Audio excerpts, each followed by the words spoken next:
اسرائیلی جنگی طیاروں کے غزہ کی پٹی میں فضائی حملے، متعدد علاقے زوردار دھماکوں سے گونج اٹھے، کسی جانی نقصان کی اطلاع نہیں ملی۔ خبر رساں ایجنسی کے مطابق اسرائیلی طیاروں نے حماس کے تربیتی مراکز کو نشانہ بنایا۔ مقبوضہ بیت المقدس میں بھی اسرائیلی دہشت گردی جاری، صہیونی فوج کا مسجد اقصیٰ پر پھر حملہ، متعدد نمازی زخمی، کئی نوجوان گرفتار۔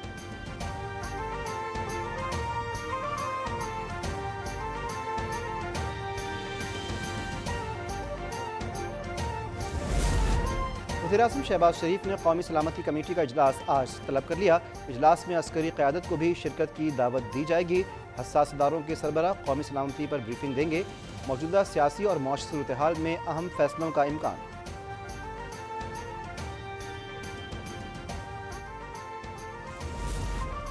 مسلم لیگ نون کے قائد نواز شریف نے قومی اسمبلی میں 3 رکنی بینچ کے خلاف قرارداد کی حمایت کر دی۔ نواز شریف نے لندن میں گفتگو کرتے ہوئے کہا کہ پارلیمنٹ نے بالکل ٹھیک قرارداد پاس کی ہے اور میں اس کے حق میں ہوں۔ پارلیمنٹ کو بتانا چاہیے کہ وہ ایک بالادست ادارہ ہے۔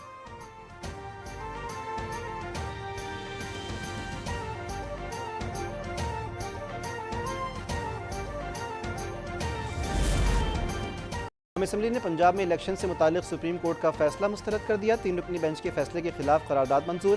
خالد مقصی کی جانب سے پیش کردہ قراردادوں کے مطابق 4 ججز کا اکثریتی فیصلہ نظر انداز کر کے 3 ججز نے فیصلہ مسلط کر دیا۔ معاملے پر فل کورٹ بنانے کا مطالبہ، ملک بھر میں ایک دن الیکشن مسائل کا حل قرار۔ سیاسی معاملات میں بے جا عدالتی مداخلت پر اظہار تشویش۔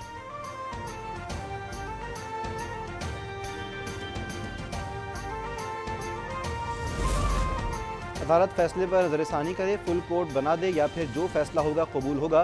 بڑا آدمی وہی ہوتا ہے جو اپنی غلطی تسلیم کر لے۔ وزیراعظم شہباز شریف کا اسلام آباد میں لائرز کمپلیکس کے سنگ بنیاد کی تقریب سے خطاب، کہا کہ کیس میں سیاسی پارٹیوں کو فریق نہیں بنایا گیا۔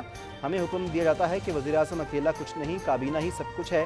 فیصلہ دینے والے یہ قانون اپنے اوپر بھی لاگو کریں۔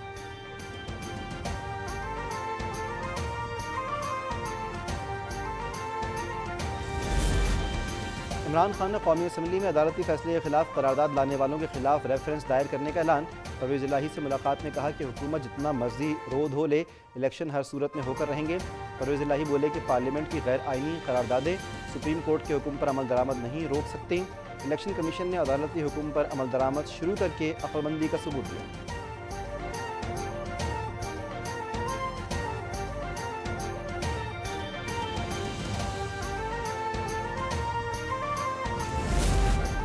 فل کورٹ نہ بنایا گیا تو سیاسی اور آئینی بحران پیدا ہوگا۔ سینئر ججز کو بینچ سے دور رکھ کر اقلیتی فیصلہ مسلط کرنا خطرناک ہوگا۔ وزیر قانون اعظم نذیر تارڑ کی پریس کانفرنس۔ وزیر داخلہ رانا ثناء اللہ بولے مسلم لیگ نون الیکشن کے لیے تیار ہے، لیکن متنازع انتخابات سے ملک میں افراتفری کا خدشہ ہے۔ پنجاب میں ایک شخص کی انا اور ضد کے لیے الیکشن کروانا بڑی غلطی ہے۔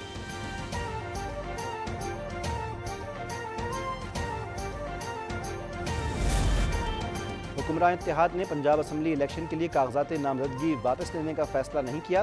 کاغذات نامزدگی واپس لینے کی اطلاعات جھوٹ اور پروپیگنڈا ہیں۔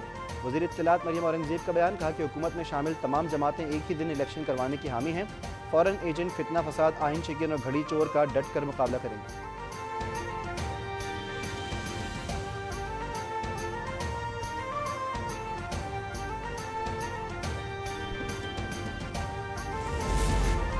الیکشن کمیشن پنجاب میں انتخابات کے لیے متحرک۔ 21 ارب کے فنڈز کے لیے وزارت خزانہ کو جلد خط لکھنے کا فیصلہ۔ سیکیورٹی پلان کے لیے پنجاب حکومت سے رابطے کی تیاری۔ رہنما پی ٹی آئی مشتاق غنی نے خیبر پختونخوا میں الیکشن کی تاریخ کے لیے سپریم کورٹ میں اپیل دائر کر دی۔ علی محمد کہتے ہیں کہ پی ڈی ایم کا مقصد ہے کہ مرسوں الیکشن نہ کرسوں، بلاول بھٹو اس کھیل کا حصہ نہ بنے۔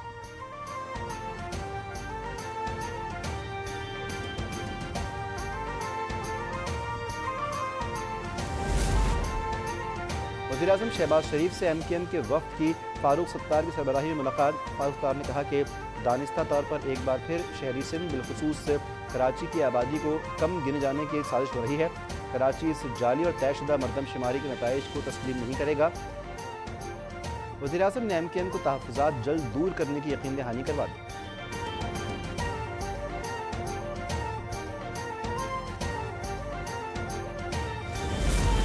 پاک فوج ملک کی سلامتی کو درپیش ہر خطرے سے نمٹنے کو تیار ہے۔ Army chief general Asim Munir کا LOC کے اگلے مورچوں کے دورے پر دشمن کو واضح پیغام، کہا کہ پاک فوج مسئلہ کشمیر کی سلامتی کونسل کی قراردادوں کے مطابق حل کی بھرپور حمایت کرتی ہے۔ سپہ سالار نے افسران اور جوانوں سے ملاقات کی اور ان کے بلند حوصلے اور زبردست آپریشنل تیاریوں کو سراہا۔ مقامی آبادی کو ہر طرح کے تعاون کی یقین دہانی۔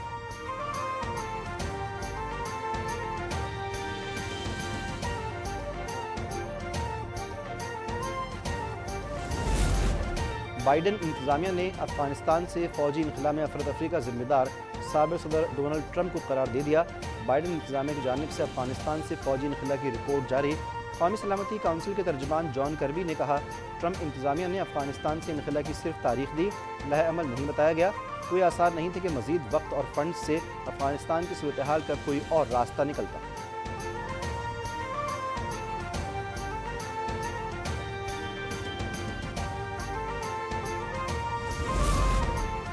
علی Amin Gandapur high court DI Khan registry کے احاطے سے گرفتار۔ PTI رہنما نے گرفتاری سے بچنے کے لیے احاطہ عدالت میں پناہ لے رکھی تھی، لیکن پولیس کی بھاری نفری صبح سے ہی ہائی الرٹ کورٹ کے باہر موجود تھی اور ان کے باہر آتے ہی گرفتار کر لیا گیا۔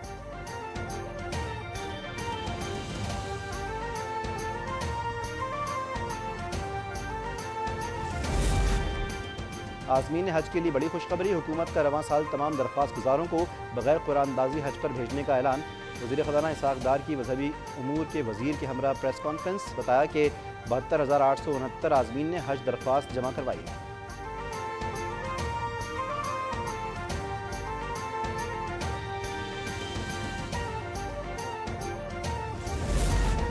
لاہور کی لبرٹی مارکیٹ میں کپڑے کی دکان میں آگ لگ گئی۔ آگ کے باعث لاکھوں روپے مالیت کا سامان جل گیا، کسی جانی نقصان کی اطلاع نہیں ملی۔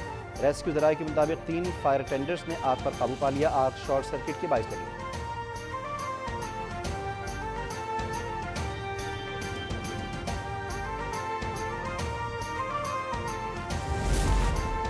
لاہور کے علاقے ہنجروال سے 6 ماہ کا بچہ اغوا، والد کی مدعیت میں مقدمہ درج، ہمسائے میاں بیوی نامزد۔ پولیس کے مطابق جاوید اور اس کی بیوی نے عرفان کو اس کے گھر سے اغوا کیا، ملزمان کی تلاش جاری۔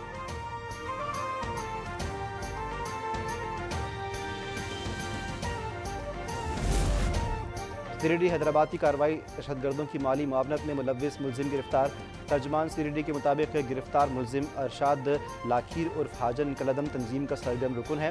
مالی معاونت میں ملوث ملزم دہشت گردی، بطہ خوری، سیکیورٹی اور اداروں پر حملوں میں ملوث رہا۔ ملزم کے خلاف 20 سے زائد مقدمات درج ہیں۔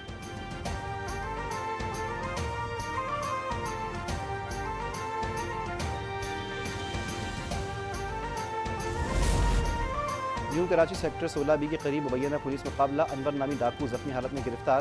کورنگی کراسنگ میں ڈکیتی مزاحمت پر فائرنگ سے ایک شخص زخمی، 28 سالہ اویس جناح اسپتال منتقل۔ اورنگی ٹاؤن میں لوٹ مار کرنے والے 2 ڈاکو شہریوں کے ہتھے چڑھ گئے، خوب درگت کے بعد دونوں ملزمان پولیس کے حوالے۔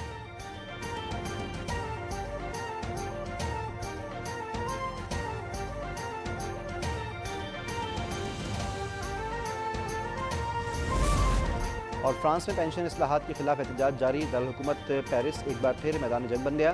مظاہرین کی سیکیورٹی فورسز کے ساتھ جھڑپیں، مشتعل افراد نے کئی عمارتوں کو جلا دیا۔ صدر میکرون کا پسندیدہ ریسٹورانٹ بھی جلا دیا۔